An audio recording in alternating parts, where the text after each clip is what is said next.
Students, welcome to all. Okay, today I shall explain you about the characteristic features of trematoda to you. Trematoda.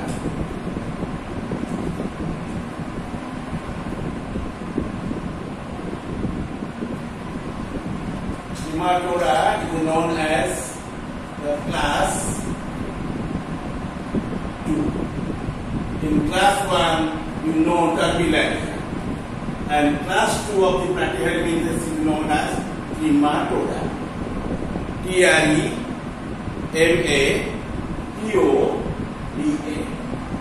Trematoda is the Greek derivative term. Trematos is the origin word of it. Trematos.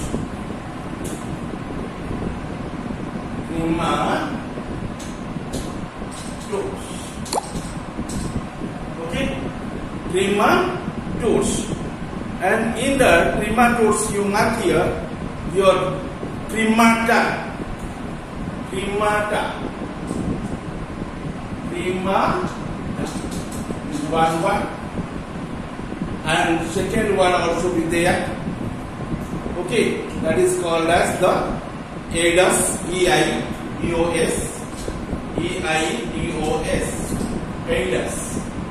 Tremata and Eidos. These two words generally origin from the Greek dictionary. Tremata or tremta, and both are the same things. Okay, the tremta or tremata, the meaning is known as whole. Whole, H-O-L-E, whole. Okay, it generally poles, called as the poles, H-O-L-E-S. The meaning is what? Poles. Okay, and tremata and tremta, both the meanings are same, and generally they refer to the term poles. And Eidos, E-I-D-O-S, Eidos means forms, F-O-R-M-S, forms, group of forms. Okay, first of all, you know about the vitalmost characters. By these characters, generally you can differentiate easily Trematoda from the others. What are the vitalmost characters in there?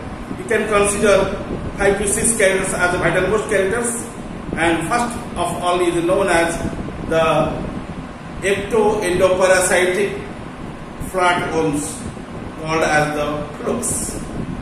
Okay, and no doubt these are the dorsoventrally compressed, and you must find the cephalization, and towards the anterior you find the cephalon or head, towards posterior you find the tail, and also you find the one slit-like structures.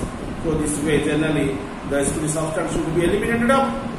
Okay, and that one is the ectoendoparasites. Ectoendoparasitic flatworms. They called as ectoendoparasitic.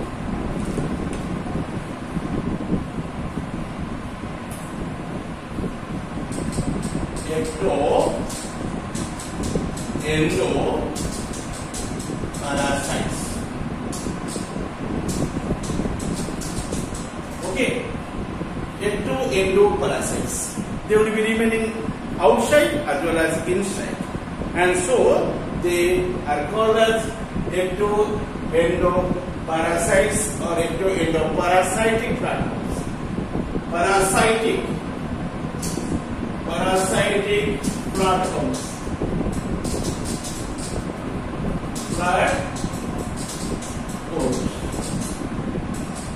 Which are your trematoda. Okay, so you can remember this line: ectoendoparasitic flatworms called as flukes. F-L-U-K.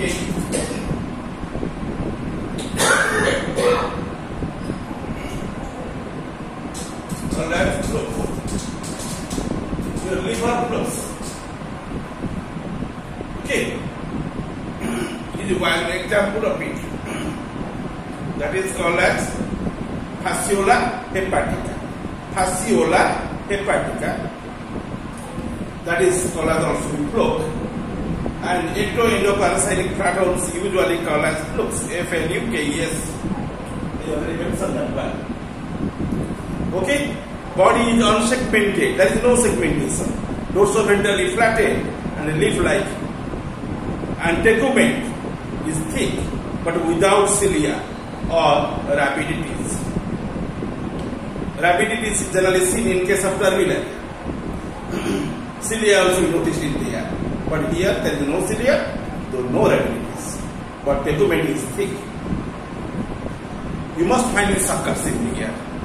Suckers, one is present at the midventral position, other one present at the topmost position of the body, at the place of the mouth. And suckers, and sometimes hooks also be found in there. They will be held in the attachment.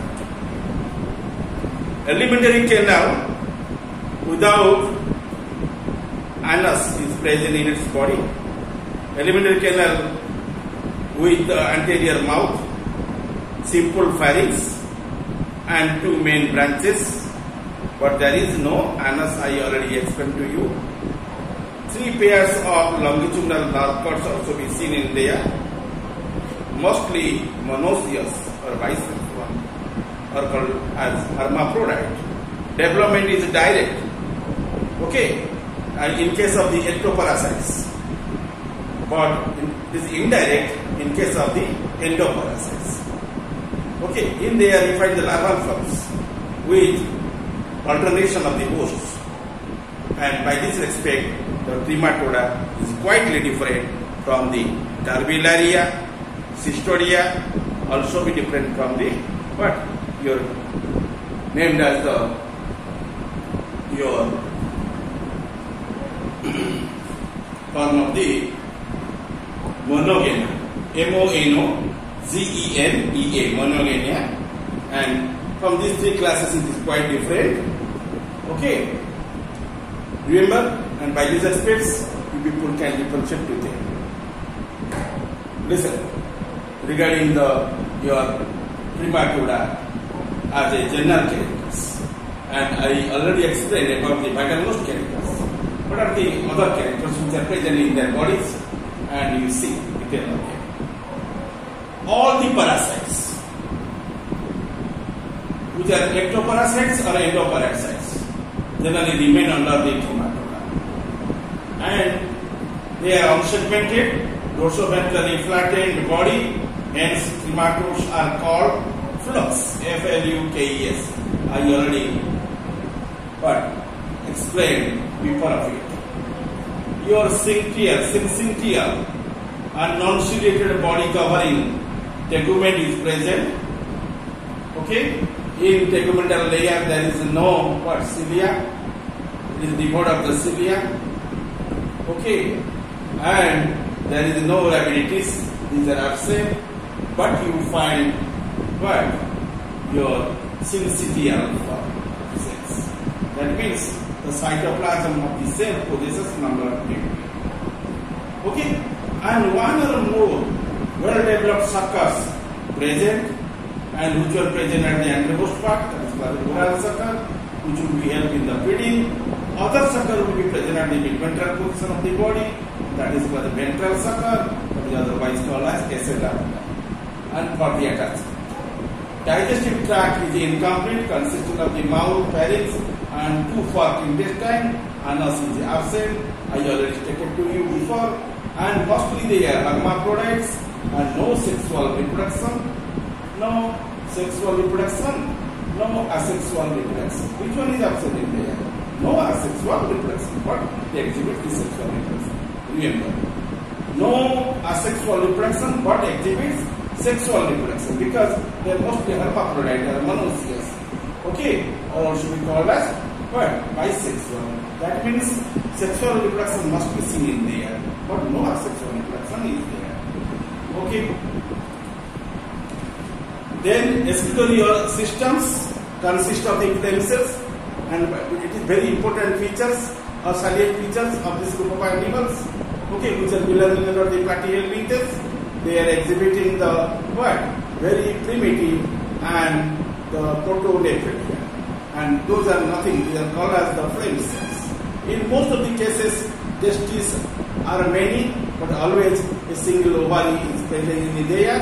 Eggs develops as a ciliated Merycelium larva, which infects the intermediate host, that means the molluscans, and most of the endoparasites and have the 2 or 3 hosts in the life cycles, and these subclasses are known as Iodigenia and also Aspidobothria, and these are the 2 subclasses which are remaining under 8. Okay, thank you all. I already explained about the what your Trematode as one class of the what platyhelminthes. Thank you.